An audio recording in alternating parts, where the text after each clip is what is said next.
All right, so we're live and recording. Welcome everybody. We're really excited to be launching Tuva EMPI today. Welcome to today's Tuva community meetup. So before we start, I'll just mention that the whole spirit of these Tuva community meetups is for healthcare data practitioners to come together and talk to each other and learn from each other in a friendly and informal setting. So this is what this is. And we typically present on specific topics at these meetups. Like today, we're talking about Tuva EMPI. But we always welcome conversation and questions. So at any point in today's presentation, please feel free to ask a question or interrupt with any comment that you have. And yeah, today we're launching Tuva EMPI, which is, it's an open source EMPI application that's designed for healthcare data analytics. And we've been really looking forward to this for a while. So we're excited to have you all here. I'm gonna share my screen and start presenting.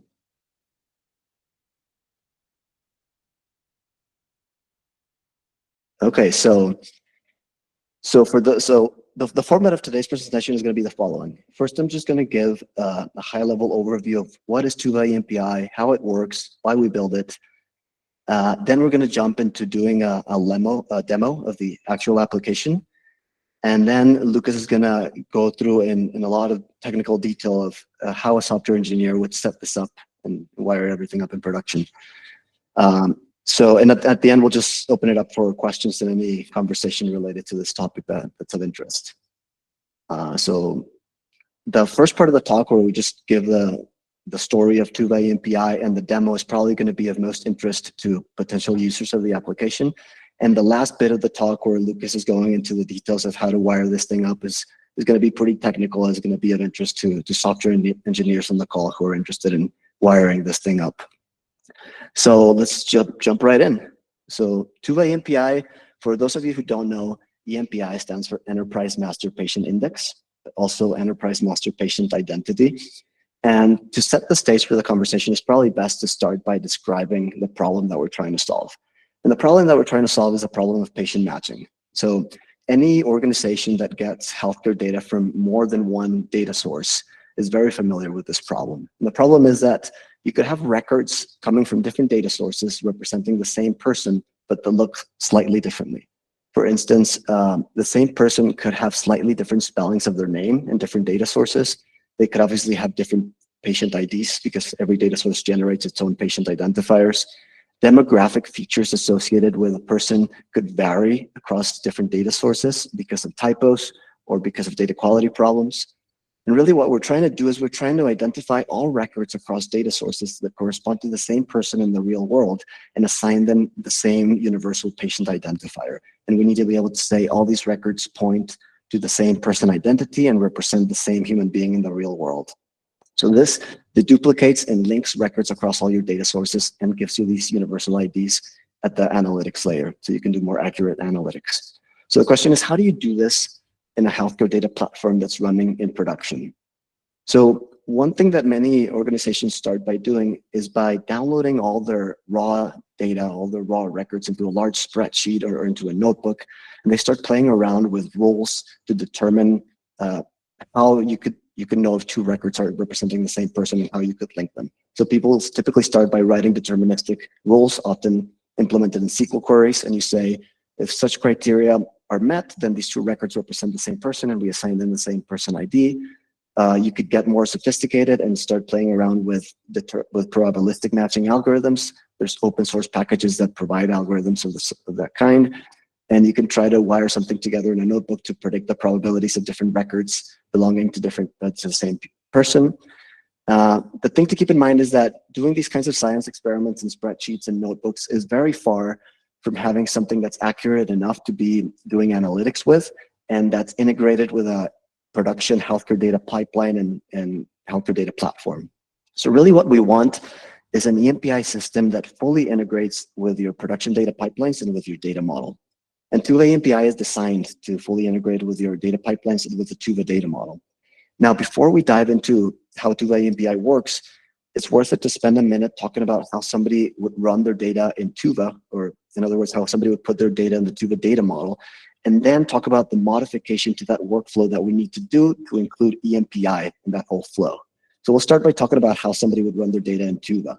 So the first thing that you probably have is healthcare data sitting somewhere in cloud storage. Obviously, having healthcare data is a prerequisite to running Tuva because Tuva doesn't run on retail store data, it runs on healthcare data. So say you have clinical data or claims data sitting in cloud storage, the most important prerequisite to be able to run the Tuva project is to bring your raw data into a cloud data warehouse or to some kind of SQL speaking data platform. And the reason for this is because Tuva is a DBT package, and DBT runs in SQL speaking data platforms. So you basically need to bring your data into a place where you can run DBT. And then the most important thing you do after that is you have to map your raw data to the Tuva input layer. Because the Tuva input layer basically works as an API between your raw data and the Tuva data model. It's a collection of well-specified tables that once you map your data into that format, then you can just run DBT, and hundreds of tables with hundreds of healthcare concepts are going to be organized into different data marts, and they're going to appear in your data warehouse.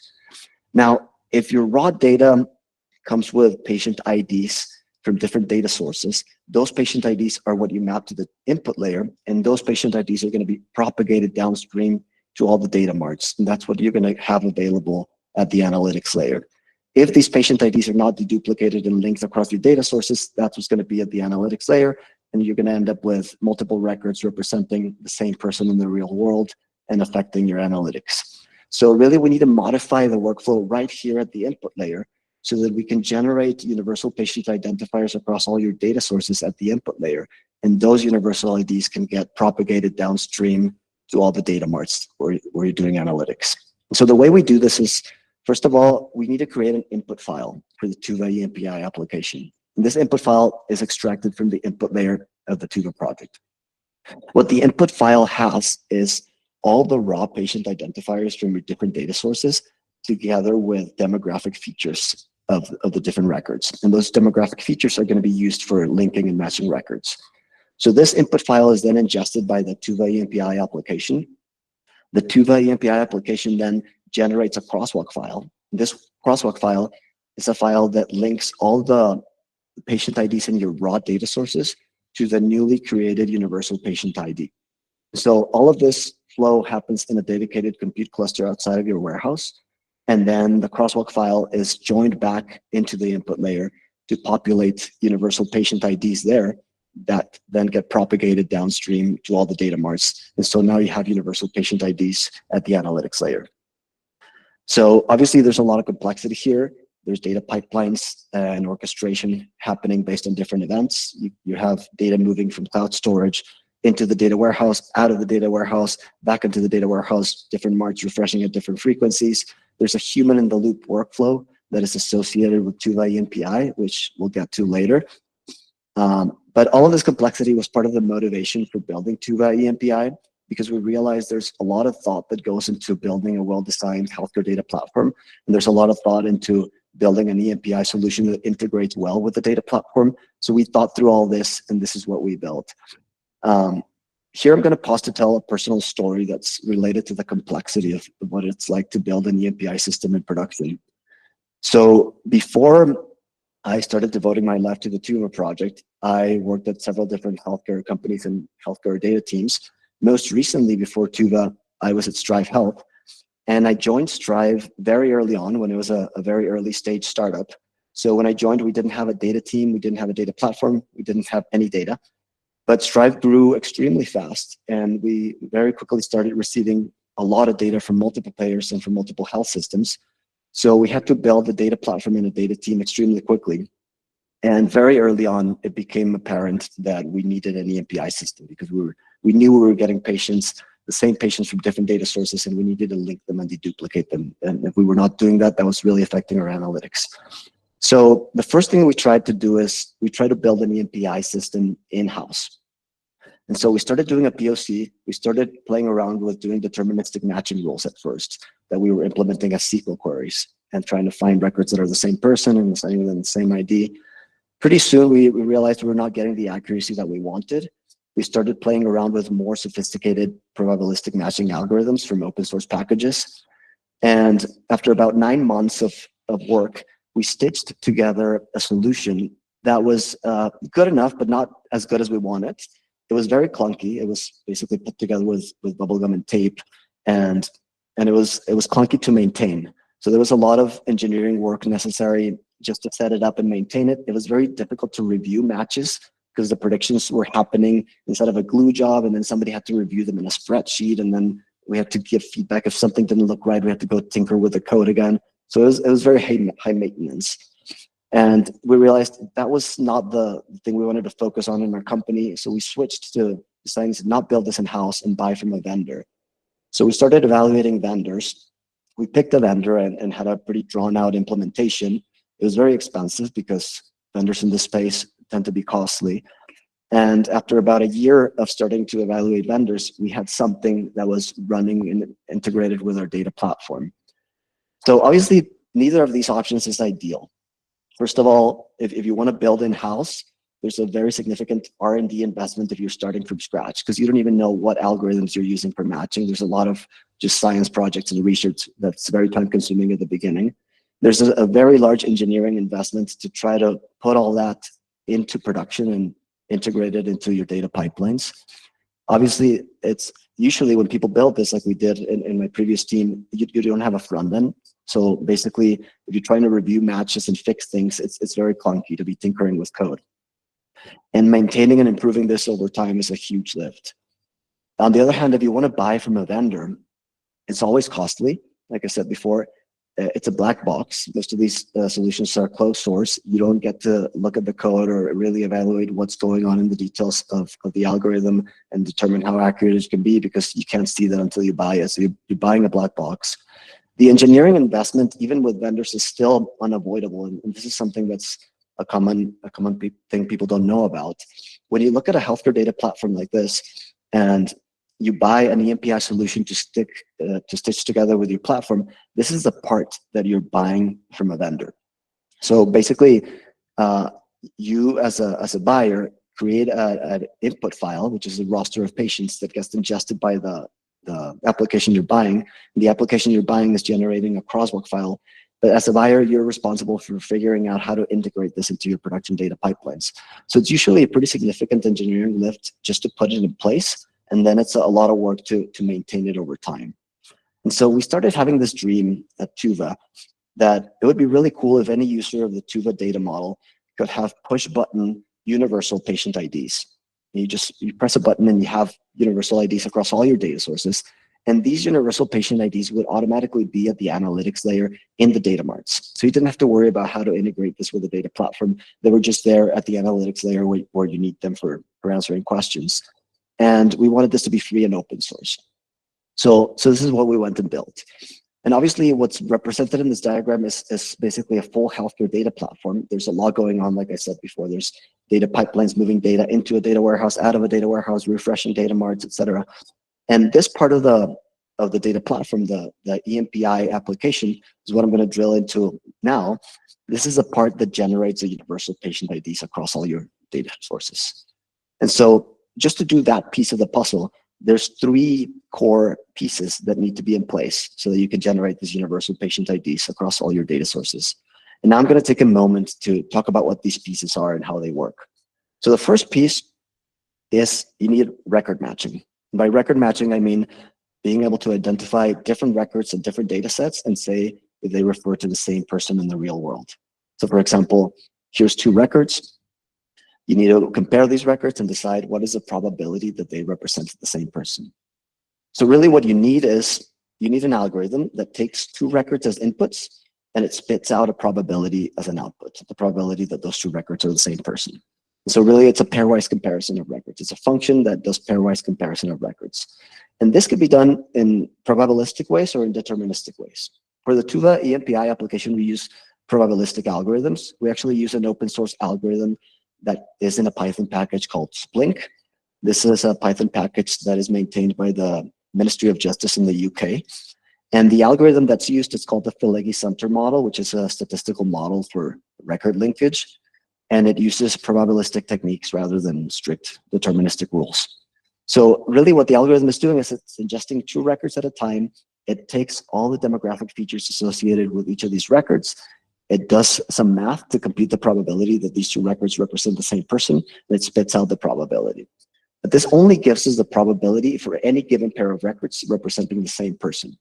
So the next thing that we need is an algorithm that can recursively traverse all these probabilities that are computed earlier and group records into people.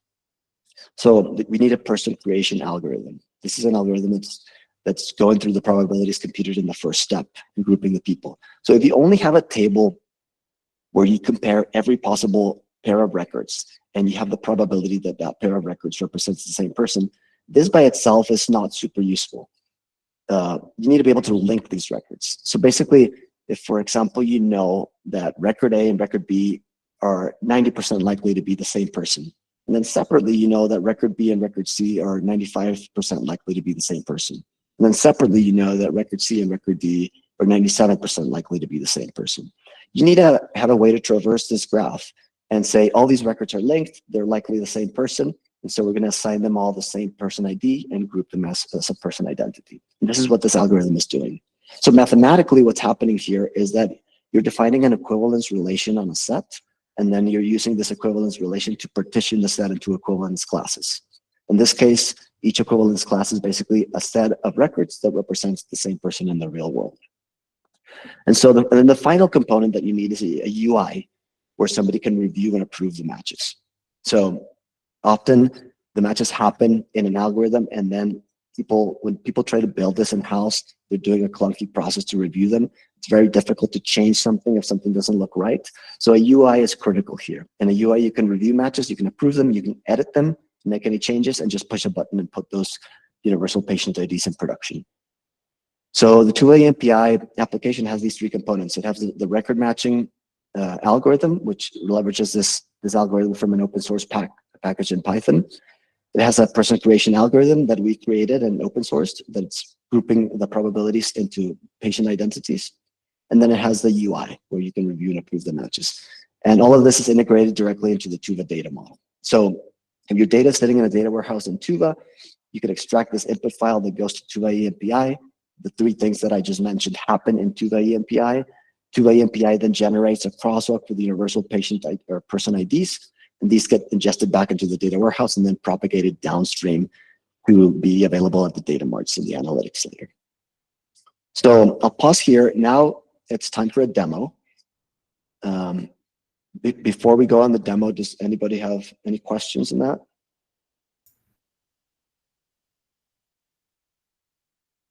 So I'm going to let Lucas take it over now. And he's going to jump into a demo. Hey, Coco, this is Anand from Copel Solutions. Quick question. Yeah, first I would like to thank you guys for doing such great work and all the open source that you guys have created. Excuse me. We lately started exploring Tuva open source and came across this one as, we have EMPI platform need for our organization. So quick question, and I'll save a couple of questions for later, just so we get into the demo. The portion where we take the input data to the Tuva engine to generate the probability and do all the comparison, can that be installed like in-house, like on our Azure or cloud system, or will that be something hosted on the Tuva side? It could be either way. It could be either way. Exactly. I mean, the whole EMPI application is open source, so you could just take it all and install it in your environment and wire it up.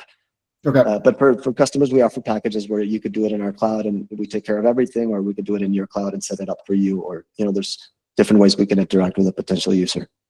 Awesome. Yeah, cool. And as I said, I will save some of the questions for the later after the demo. Thanks, Coco and Lucas. Okay, yeah, no problem. Lucas, you got it. Sounds good. I will share my screen now. Okay, so hopefully y'all can see my screen. I'm assuming you can. Yep. So I'm the lead developer on Tuva EMPI here at the Tuva project, and so I can just walk you through a little demo of mostly focusing on the user interface side of things. And so we can switch screens here. 1 second. Okay, so this is the user interface of Tuva EMPI as it is now. We're very early in development, so there's a lot of features we want to build, but as it is now, we have the main record matching feature, and so that's kind of what we're looking at here. There's no data loaded, so I'm going to go ahead and load data, and then we'll come back to it and take a look. This is just running on my local computer right now, and so let's pop over to a terminal. And here we have in this terminal, we have the API running, and then over here we have the matching service running. And so as Coco explained, basically where Tuva EMPI begins is after you've unloaded data from your warehouse into a cloud storage location, such as S3. And so we can kind of simulate that here by loading a test file into S3. And then as far as running Tuva EMPI, it's as simple as, let me grab the command, just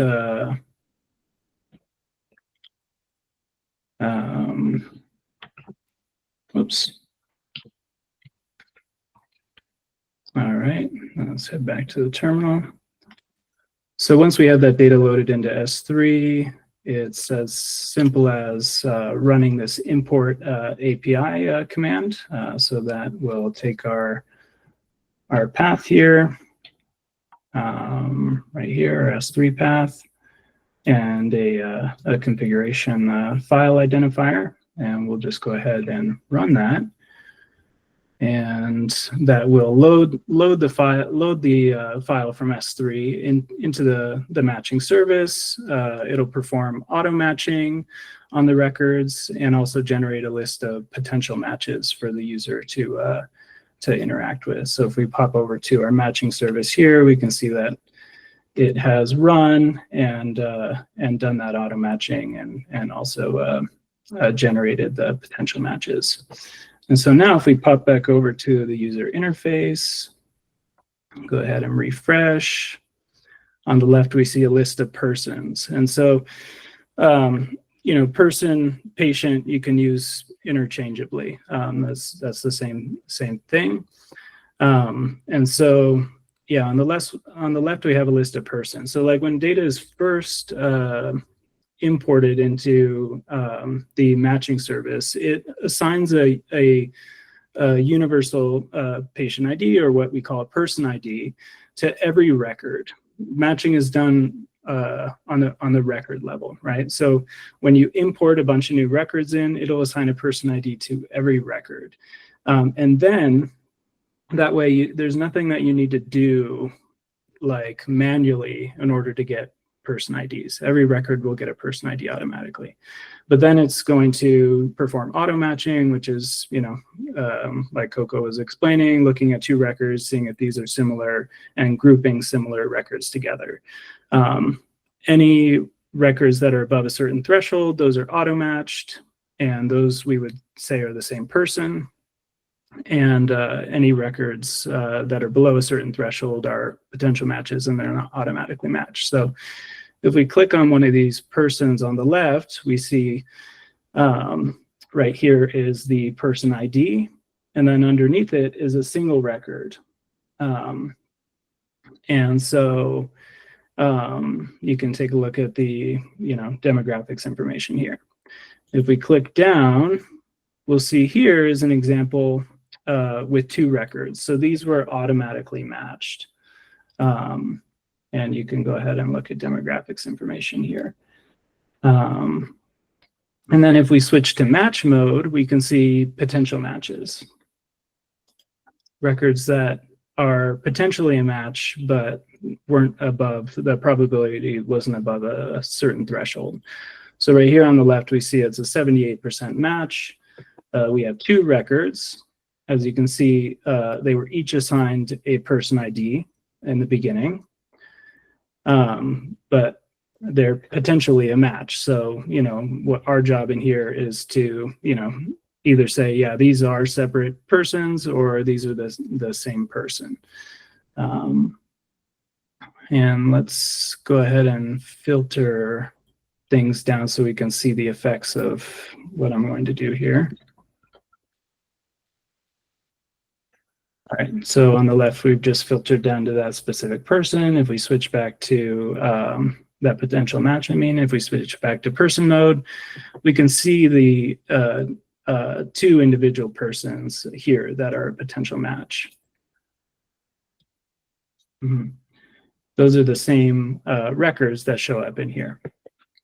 And those are the same person IDs that are showing up here. And so if we decide that, hey, yeah, these look like the same person, we can go ahead and drag one of these records and join them together. You could drag them into the top one if you want as well. And then you can go ahead and hit save. Now, if we switch back to persons view, we can see that there's only a single person here now. The other one has been removed because it has no records associated with it anymore. And then you can see that those two records are here underneath that person.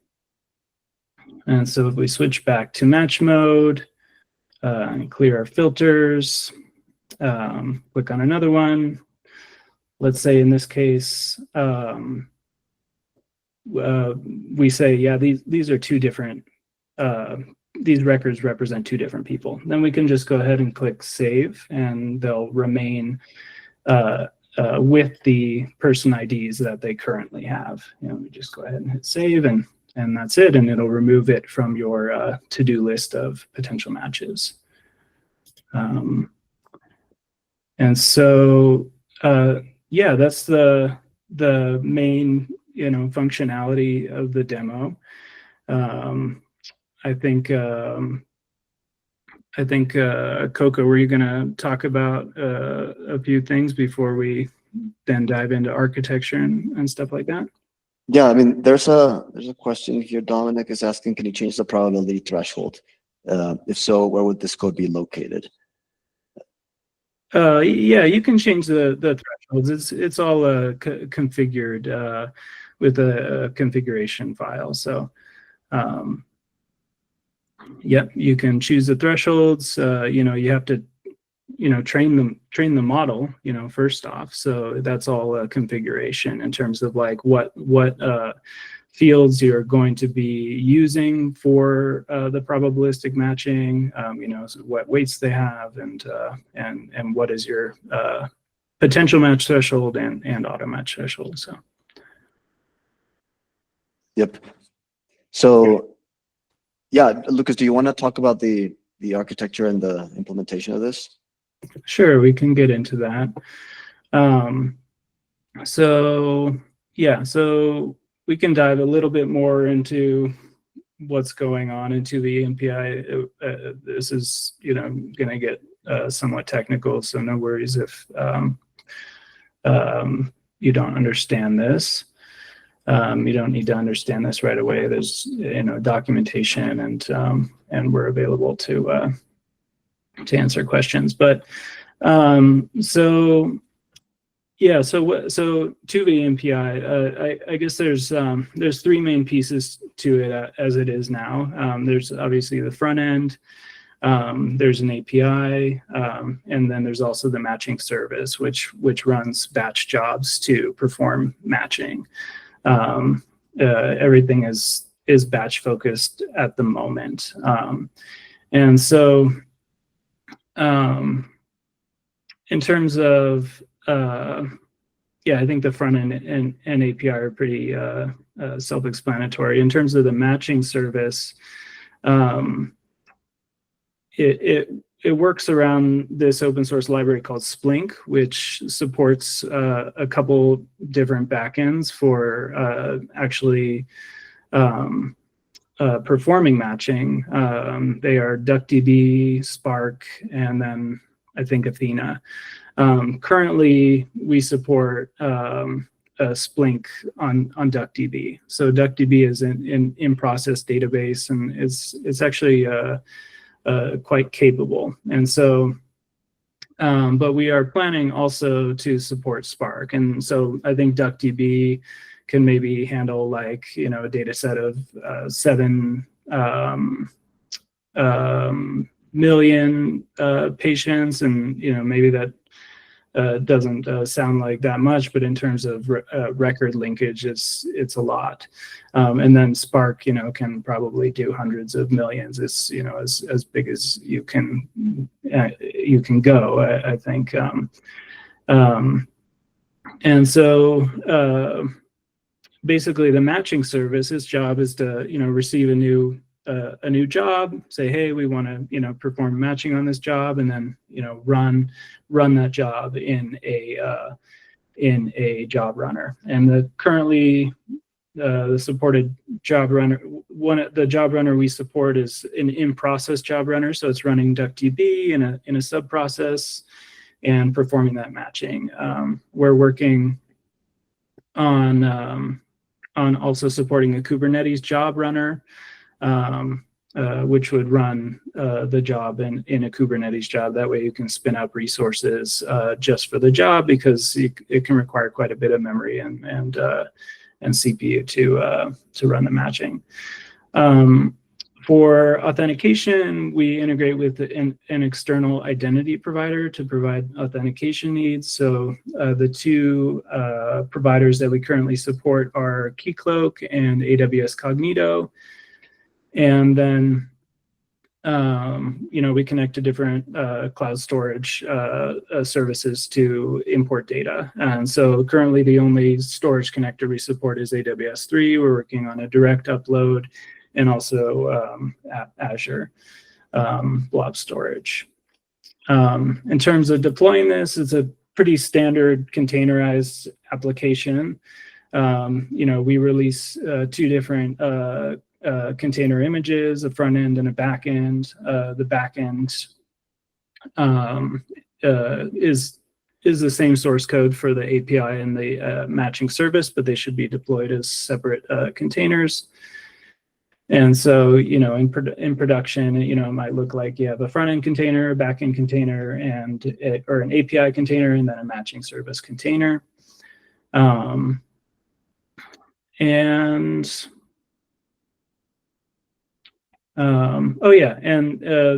database it uses internally is Postgres. And so here is an example architecture in AWS, of what it could look like. We're primarily focused on it running on Kubernetes. Of course, you can run it anywhere, but especially with having a Kubernetes job runner, there's benefits to running it on there versus using the process job runner. So you have your 3 different pods here, your front end, your matching service, and your API. You go from the data warehouse, into an S3 bucket. Some sort of orchestration tool can call the Tuva EMPI with the path to the S3 bucket, and then the matching service will pick that up. And so let's see. I think also here, we just have some API docs for how that API actually looks. But yeah, that's pretty much it. I think that I had to share about this. So. Yeah, thanks, Lucas. So Dominic is asking about what happens if somebody messes up a match, and do you want to review it? So Lucas, you want to talk about we're releasing a new feature coming in the future with an undo functionality. You want to talk a little bit about how that's going to work? Yeah, so we record all the actions that happen in Tuva EMPI. We're not servicing in the front end yet, but it is being tracked in the database. And so, yeah, like being able to see like exactly who performed a match, and also being able to undo manual matches. A manual match is when a person does a match, and also being able to undo auto matches when the system performs all its automatic matches are both features that we are planning to implement soon. So yeah. Yeah, and then to comment on, there's a question about the threshold.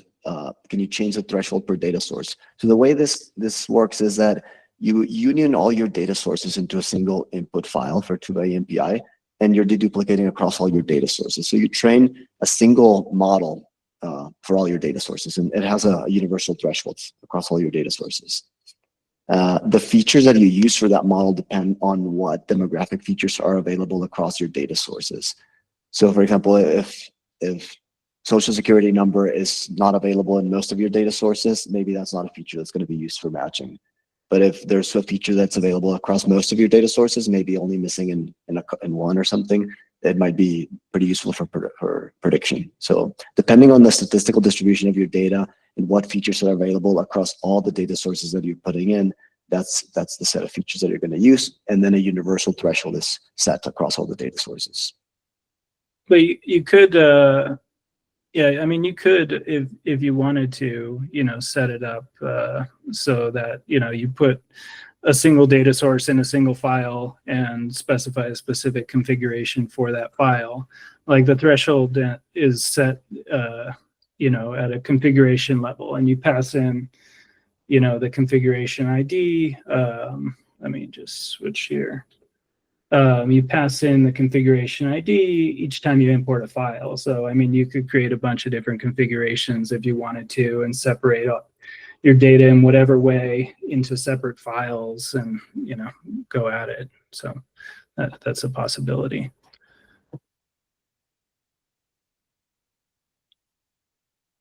There's another question. Can specific weights be assigned to the fields?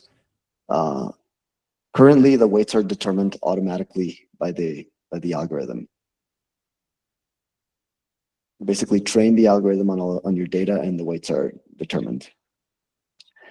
You can choose to, when training, one thing to keep in mind about different fields that you're using is that there's something called blocking rules in Splink, and so if there's fields that are, the reason why that's important is because when you're comparing records, you're basically comparing every possible pair of records in your data set. And if you have n records in your data set, the number of possible pairs grows as n squared, and the number of comparisons can get very large very quickly. So you can set some rules that determine when you're going to compare a pair of records. So you can say only compare records if this criteria is satisfied, and you can set that all up in the model, and say, well, only compare records, for instance, if they have the same date of birth and the same last name, or whatever criteria you want to choose. That could limit the number of comparisons, but it doesn't change the weight of the different features. It just changes like the number of comparisons that are being made.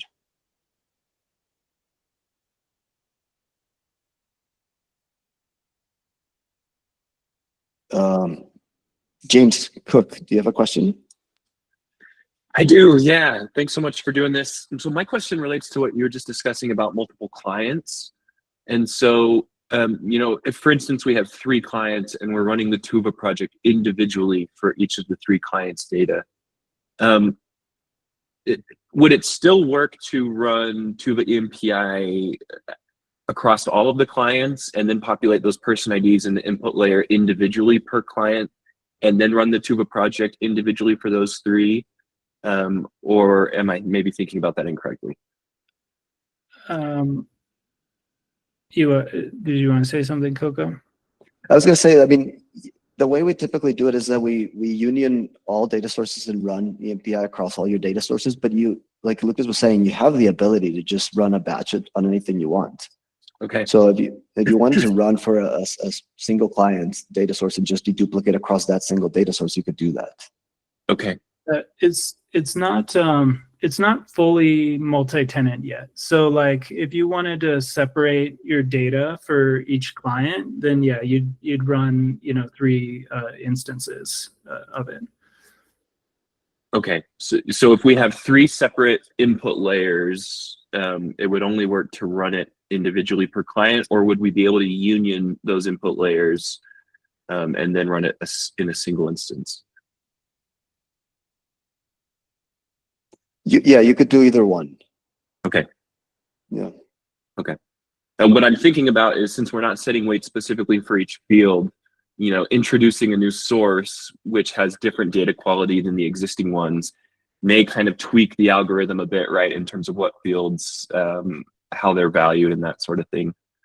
Totally. But, Yeah. okay. So if you have a source that has all the features that you need for matching, you might want to be able to run the whole thing on just that source alone.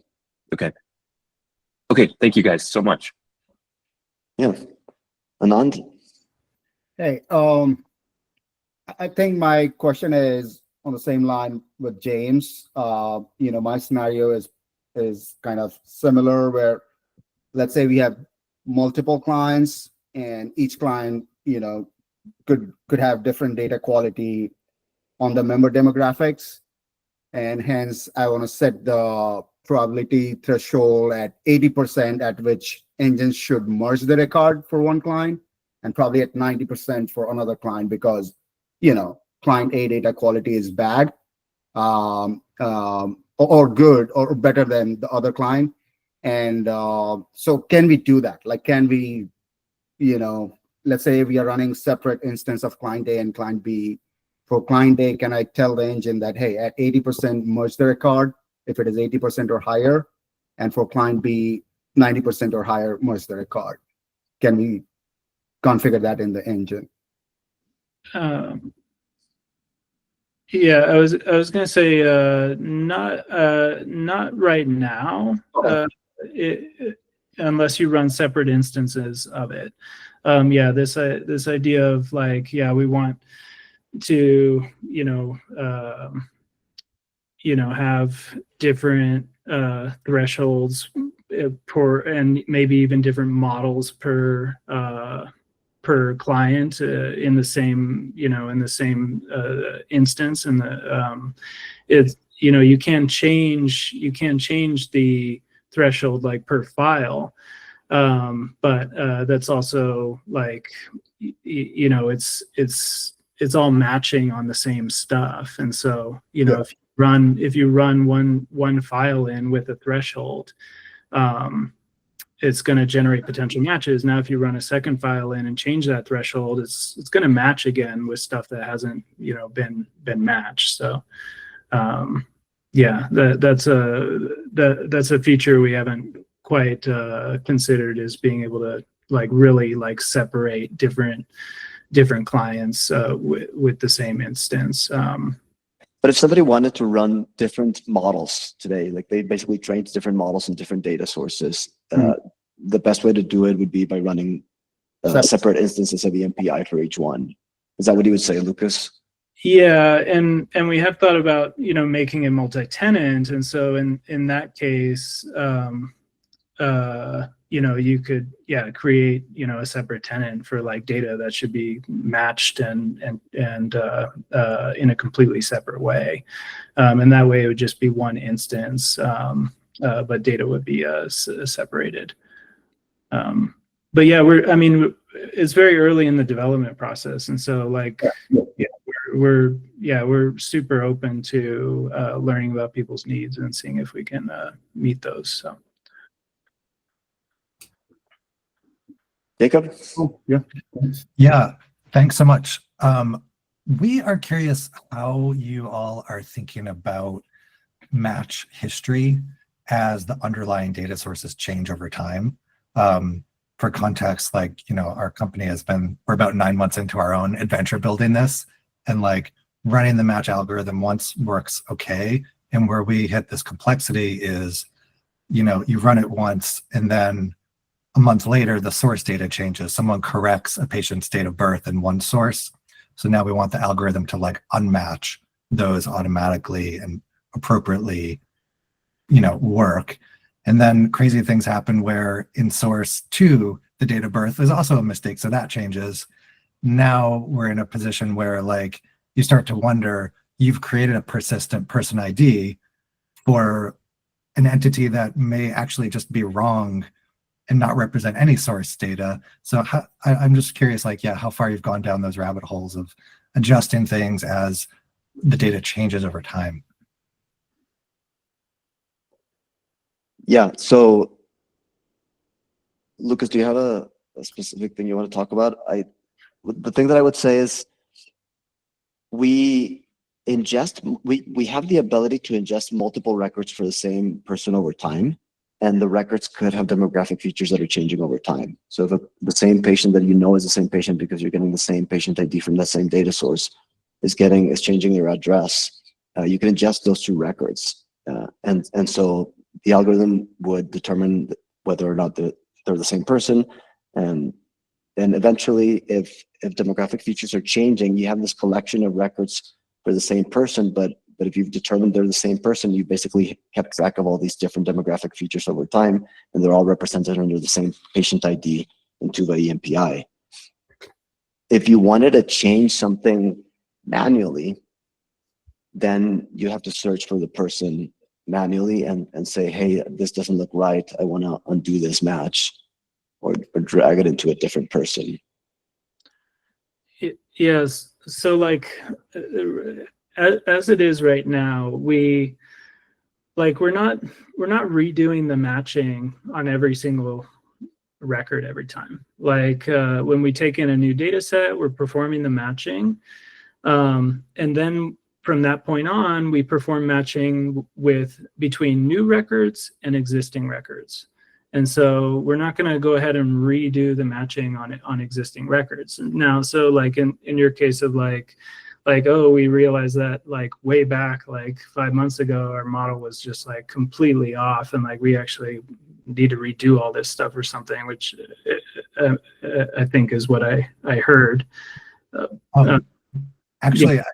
It's not so much the model's off, but that the underlying data changes. Okay, the underlying data changes. Like, oh, there's a typo in the source system. Those two things which matched, which crossed the probably, threshold. Yeah, I mean, now that needs to unmatch automatically. So for example, if in the past you linked Bob to Robert because some feature made you believe they're the same person, but now you know that feature changed for Bob. So now you wouldn't match them today. You matched them last year based on that information. So the way we're doing things now is that you would have that old record for Bob, and you would have today's record for Bob with the changed feature. Yeah. And so the algorithm would match the old record to Robert, but not the new record because the new record is different. But yeah, how do you think about it, Lucas? If like you have all these historic records for the patient in your data warehouse that have the different addresses, for example? Yeah, I mean, yeah, so like we do it on the record level. So like we're not replacing records. So like like Coco was saying, if you send in an old record and it matched and now demographics information is updated, that's a new record. And so then it wouldn't match potentially in that case. And now if you wanted to like go back and just like redo all the matching, we could totally do that. It would be a separate, it's not built right now, but like it would be a separate setting to like, hey, like we just want to redo all the auto matching. Like I think we could build that as well. So. Got it. This is a deep topic. I don't want to monopolize the time, but I'd love to talk more about this with you guys at some point. Yeah.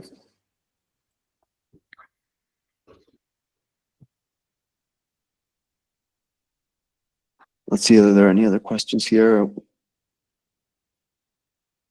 Where would the feature function exist to correct the mistaken match? I presume that would be outside Tuva EMPI. So actually, we're releasing undo functionality inside the application, so you could just do that right in the UI. Yeah, there'd be like another tab here or something like that to see history and be able to undo it.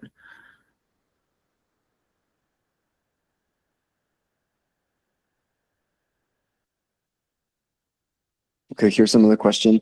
Imagine a scenario where a payload has been returned from particle health or Metriport or some query. So many files returned with each potentially containing multiple charts and observations. Would a reasonable workflow be to pre-process each file and break it into individual charts and observations prior to submitting to Tuva EMPI for matching? The question speaks to the level of trust in the source of the file having packaged the components correctly. So basically you're asking if you're receiving multiple records for the same person, and those records could be different.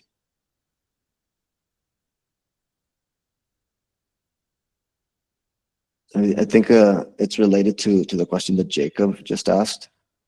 If you have multiple records, each, like Lucas was saying, matching is happening at the record level.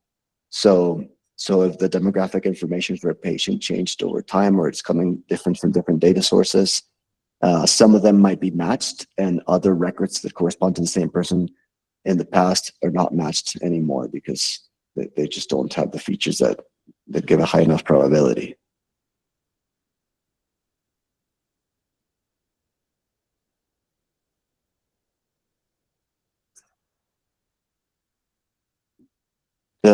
Charles, did that do you want to clarify? Did that answer your question, or do you want to clarify a bit further?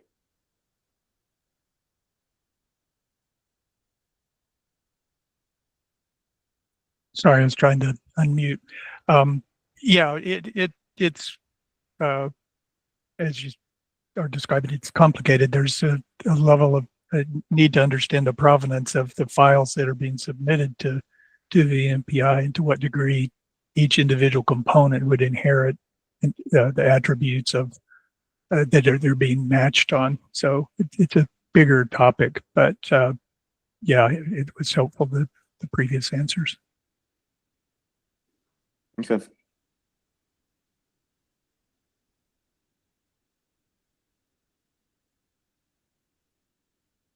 Any other questions? Paul just mentioned in the chat here that anybody who's playing around with the application and wants help or has any questions, feel free to book time for us. And there's a Calendly link that's here in the chat, and it's also in our Slack. You can book office hours with us, and we're happy to jump on a call and help out or answer any questions. The docs that Lucas was just showing are live online, so feel free to look at those if you have any questions. They're pretty detailed, but if you have any questions, we're happy to answer questions on Slack, or happy to book office hours.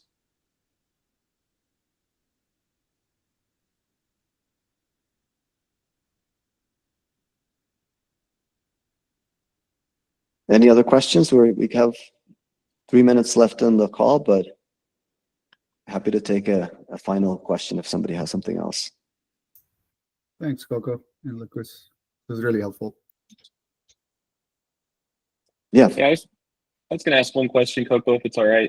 So yeah, just going back to Jacob's point about the matching being done on the record level. Is there kind of a unique record ID that's either required or being generated by the process that is tracking these things? I guess maybe, yeah. Does that make sense? Yeah, we keep the original records from your raw data source, but then the application generates new IDs. They're UUIDs, so these 128-bit integers, and those are assigned to the field called person ID that we use as a universal ID across the data sources. So I'm guessing if any value across the row is changed, then it's essentially considered a new record. Is that accurate? Yeah, we hash the records. So I see. Yeah, and like records are immutable, basically. Okay. So. That's great. Thank you guys so much.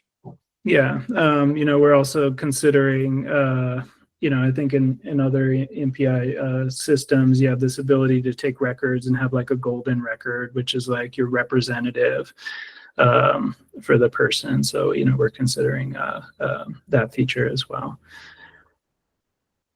That's great. That's awesome. And I put the link to the repo in the chat, and also the link to the docs is here as well. And you can find that from the main docs site too.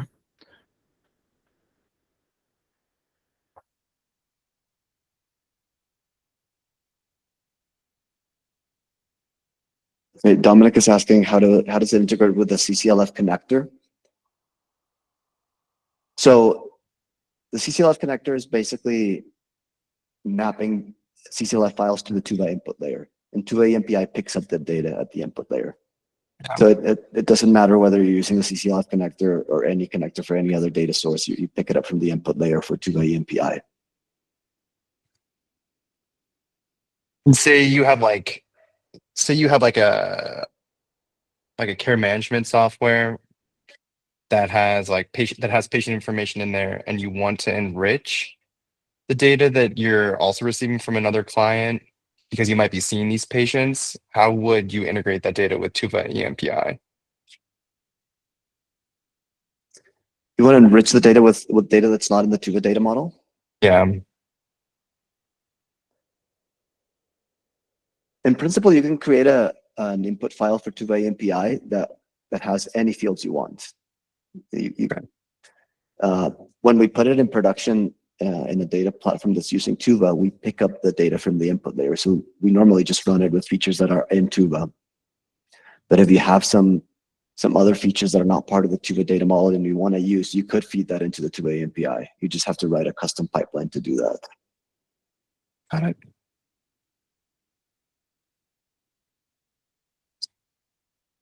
Jacob's asking how tightly integrated into the rest of the Tuva DBT stack is this tool? Would it be conceivable to integrate this into our own homegrown data pipeline? Yes, the EMPI application is a standalone application. It could work with any data model even. It doesn't have to work with the Tuva data model. It's just works nicely with the Tuva data model. But you can, if you can create an input file to the application from any data model, you could just run it and you can integrate it to any data pipeline.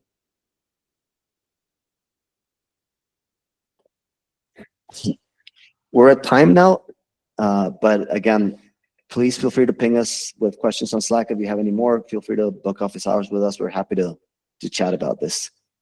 Thanks everybody for joining us for this community meetup. Thank you. Thank you. Thank you.